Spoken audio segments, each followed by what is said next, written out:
Bro, how do you handle stop loss and psychology? Any humble advice to improve my performance? Sometimes stop loss and psychology beat me, and I don't close when I should close. This is a really good question, okay?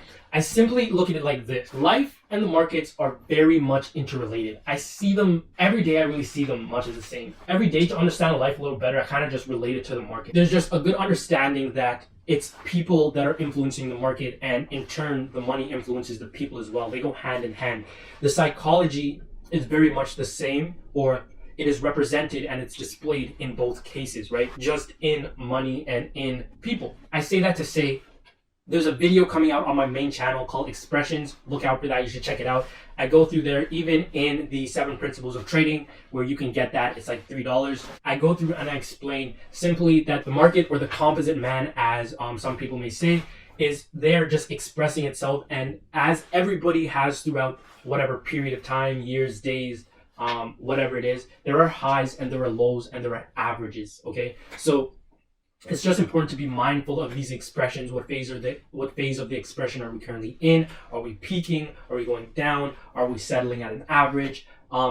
And these things are just there in the market and in life, right? So I have a really good understanding of my numbers and stuff like that. So that is also really important, just to understand, okay, if I lose a trade, why did I lose this trade? Was this a reasonable loss? Was I either proven wrong? Was my stop loss hit too early? Maybe sometimes what happens is your stop loss gets hit, then you get an opportunity for a re-entry. But all these things are just factors that go into that, are factors that really used to go into my mind as I'm thinking about my stop loss actually being hit, coming from the phase of just being hurt and, oh damn, why did that have to happen to me, right? And the whole psychology thing is just to understand and realize that so many other people, so many other successful people around the world say, let's say a person always failed and failed and failed. They can have that one experience which changes everything for the rest of their life or whatever, just made everything in the past seem worth it. So the same idea goes just to have an idea of a risk to reward. What is my ideal risk to reward that I'm taking on every trade? Okay, am I risking 1 for 6? Am I risking 1 for 3? Which is what I would just say as a minimum, just stick it to that.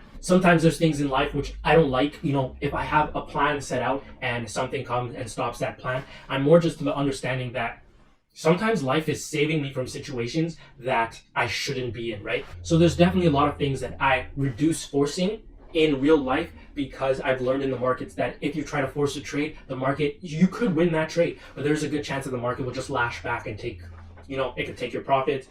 If you were too emotional along the whole thing, you could have overinvested and it would just be more of a hurtful loss. So I'm just more mindful of what is happening in the situation. Okay, have I just taken a bunch of losses? What were the reasons for these losses? Were these emotional losses? If they were, I'll probably just take a little break, regain my mental stability, drink some water, sleep, calm down, and get back to it from a calm state of mind. Because in the markets, you need to be calm, and in life, you simply need to have a calm approach to these things. And lastly, just not closing when we should be closing.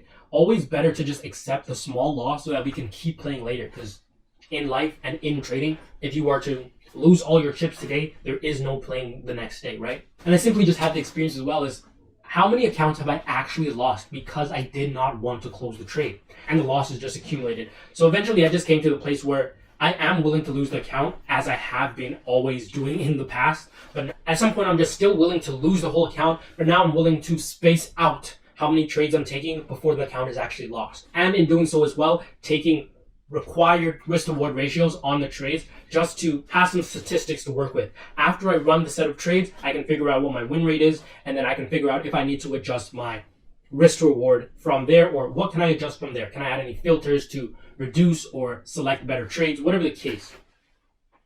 But this is just how I go about dealing with those things. From I go through any disadvantaged situation in life or anything of like that, I try to assess the situation